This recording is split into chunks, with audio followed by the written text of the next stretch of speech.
Hello everyone, welcome back to yet another edition of Need for Speed Unbound Performance Builds. For today we have a very special build for you today in the form of the Ford F150 Raptor. And by the way, this thing has 1,313 horsepower behind it. Let's check this build out.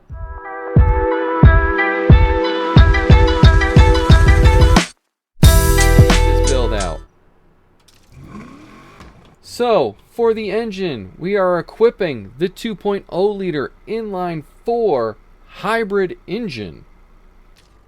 For the parts, we have Elite induction, Elite ECU, Elite fuel system, Elite exhaust, Elite screw supercharger, and super nitrous.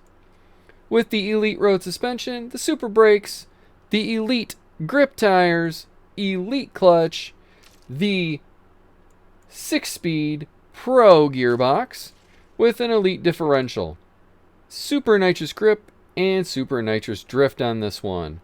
For the handling, we have 60% grip, steering sensitivity all the way up, downforce all the way up, traction control off, and I have brake tap on for drift entry.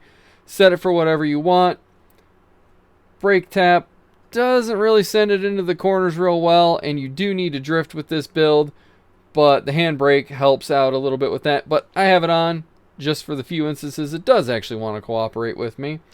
And this will all give you a top speed of 203 miles per hour with a 0 to 60 of 2.8 seconds and a quarter mile of 10.6. And like I said, this puppy has 1,313 horsepower behind it. Alright, let's go hop into a race and check this bad boy out. So, we're going to see how it performs against these people. It is a little hard to actually keep the perfect start meter kind of right where it needs to be. This one just wants to like go right past it anytime you just even feather it. But the speed and acceleration on this for a truck are absolutely amazing. So we got through that corner without too much trouble, but I didn't end up with the speed burst I wanted. But I got it after the corner, so that's fine. And we're going to come up to this one. We'll get a little extra just by going around those cars. Ooh, that was not good. So this car doesn't corner the best. As you can see by what just happened, it does not want to corner the best. Even with having brake to drift on, I'm finding myself having to use the handbrake to actually really get it to corner the way I want. So, while cornering isn't the best, it does actually drive decently well. And like I said, the acceleration and the quarter mile on it are really good, especially for a big old heavy truck. And you don't really see much people using the trucks. I mean, there's a few reasons behind that, because you have to unlock them through silly means of knocking people out of races and whatnot. But it's actually a pretty decent vehicle. I don't think it's going to be the best S-Class vehicle out there, but you could definitely win some races in this thing, and it off-roads pretty well too, just due to how its handling is set up. Let's go do another race and see how it performs in that one. Alright, so here we are on more of a windy event than the last one, just to see how it's going to perform on the good old smoke show. Because like I said, this one doesn't want to corner the best out of all the cars out there, so it's good to see different ways to make them perform. Oh goodness, they bumped me out of my line. That was not nice of them. Get out of my way, Lyric. Come on, you're holding things up here. Learn to drive.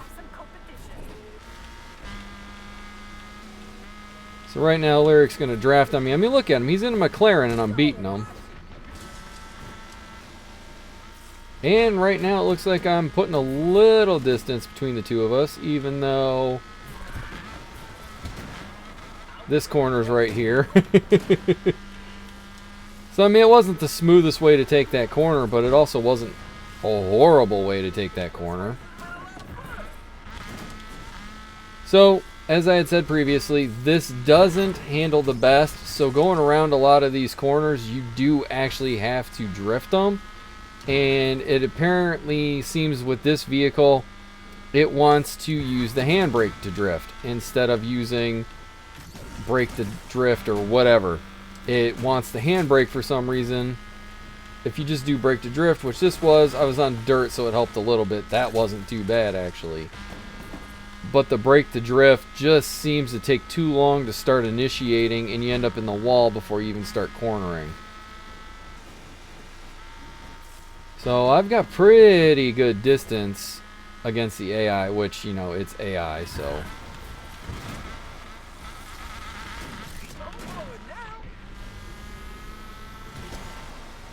I should have saved my nitrous. I don't know why I just wasted it like that, but I did.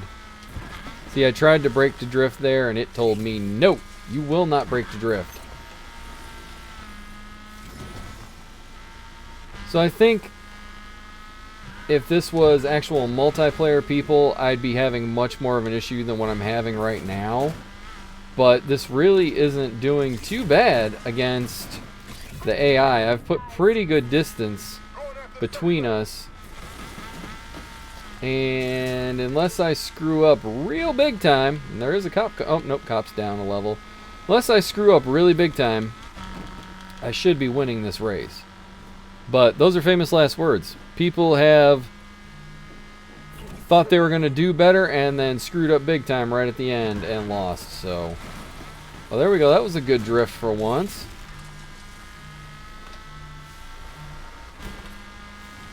Wait, is there a...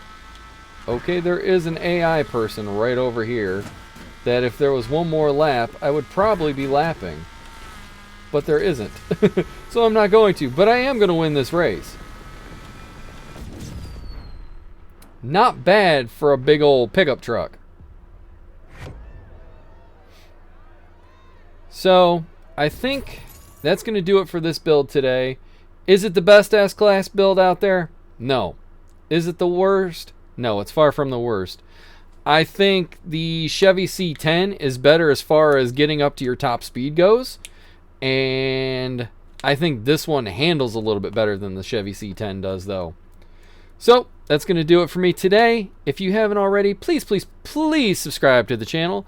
Leave some likes, leave some comments, and I'll catch you in the next one.